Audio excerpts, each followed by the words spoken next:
17-18 सीटें वापस लेने का आप दावा कर रहे हैं, लेकिन क्या सूबा सिंध की सतह पर पीपल्स पार्टी के साथ कोई इंतखाबी सीट एडजस्टमेंट के लिए बातचीत का ऑप्शन मौजूद है? नहीं, मेरे ख्याल में पीपल्स पार्टी ने इस कदर नाइंसाफी की है पूरे सिंध के साथ बिलउमूम और बिलखुसूस शहरी सिंध के साथ और कराची के साथ, जिस तरह उसे तबाह बर्बाद किया, खंडर बनाया और 15 सालों में एक कतरा इजाफी पानी कराची को नहीं दिया, एक बूंद पानी कराची को नहीं दिया।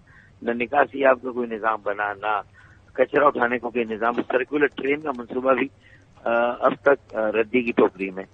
तो इस सिचुएशन में जो अर्बन शहरों का वोट बैंक है ना, वो तो मैं समझता हूँ कि इंतहाई नाला है पीपल्स पार्टी से। वो तो समझते हैं कि ये तो एक माफिया है, बदतरीन और करप्ट तरीन हुक्मरानी जो कायम की 15 सालों से।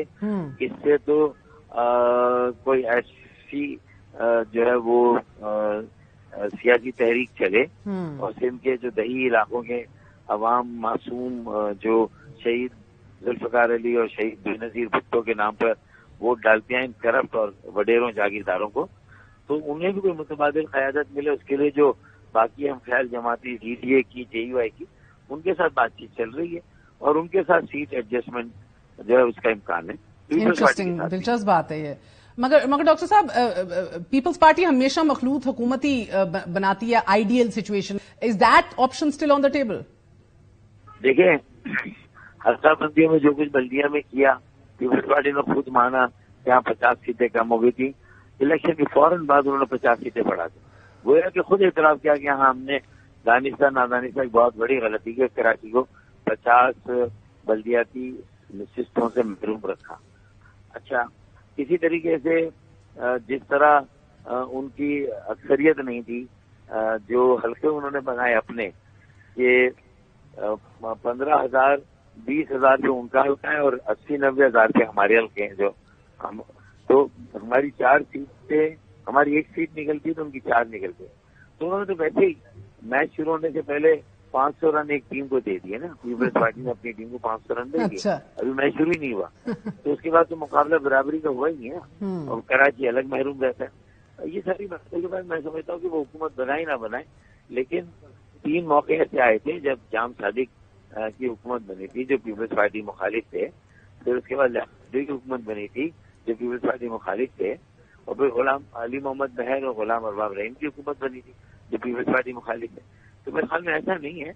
और फिर हमारी देखें ना, 3 सूबाई की सीटें बड़ी हैं और हम सक्कर, मीरपुर खास, नवाबशाह की सीट को भी फोकस कर रहे हैं। और कराची में जब अपनी सीट हमारी छीनी गई थी 2018 को, तो मेरे ख्याल में हम एक अच्छा टफ मुकाबला देंगे अपने एलाइज के साथ, अपने इत्तेहादियों के साथ, जिनके साथ हम सीट एडजस्टमेंट करें। अच्छा, मगर ये डॉक्टर साहब, आपने तो पीपल्स पार्टी के ऊपर इल्जाम लगा दिया कि मैच शुरू होने से पहले ही 500 रन अपने आप को दे गए हैं, मगर सईद गनी साहब भी बड़े क्लियर हैं सर। वो कहते हैं MQM हमेशा तनहा इलेक्शन लड़ने की दावेदार थी, लेकिन आज का इत्तेहाद हमारी इस बात को साबित करता है कि MQM कराची की सियासत का मुर्दा घोड़ा है और अब इलेक्शन लड़ने की सकत नहीं रही।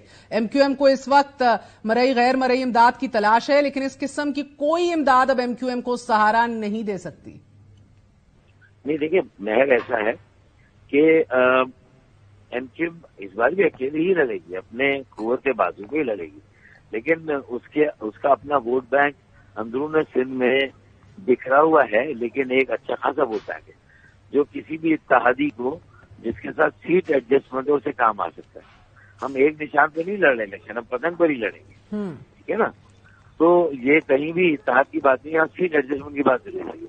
हाँ, ठीक। मगर सर, ये अब कराची की 22 सीटों में से आप लोग कितने निकालने के दावेदार हैं? क्योंकि अभी मैं इसलिए भी पूछ रही हूं, ये इत्तेहाद करके कराची के डायनामिक्स तो नहीं तब्दील होते ना सर। हमने हमेशा से ये देखा है कि रवायती तौर पर आपको हमेशा MQM का एंटी MQM वोट PMLN को भी पड़ा है। फायदा तो या तो PTI या पीपल्स पार्टी को हो सकता है, वर्स्ट केस सिनारियो। मलीर और वेस्ट से फायदा भारा डिस्ट्रिक्ट से निकाल सकते हैं आप लोग?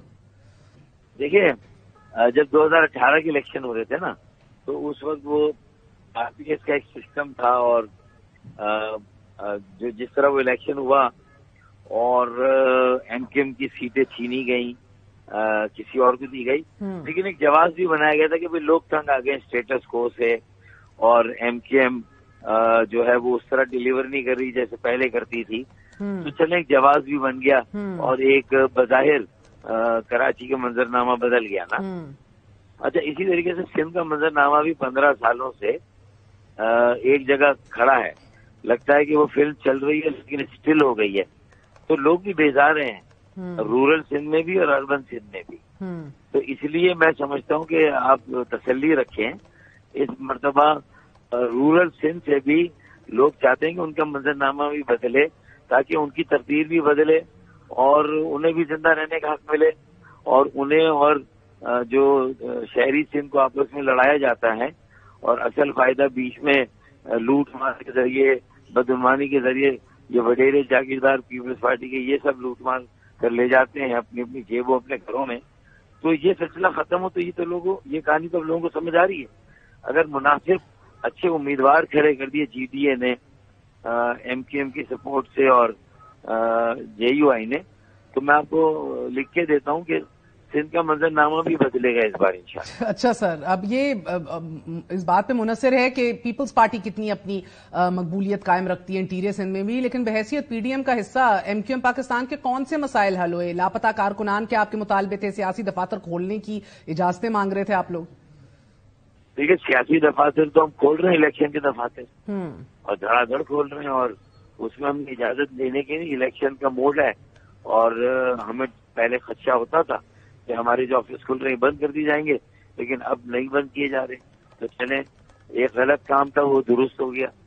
اسی طریقے سے میں سمجھتا ہوں کہ لاپتہ ساتھیوں کی بازیابی کا سلسلہ بہت سلو اسپیڈ کے ساتھ جاری ہے، لیکن وہ جاری ہے، چل رہا ہے۔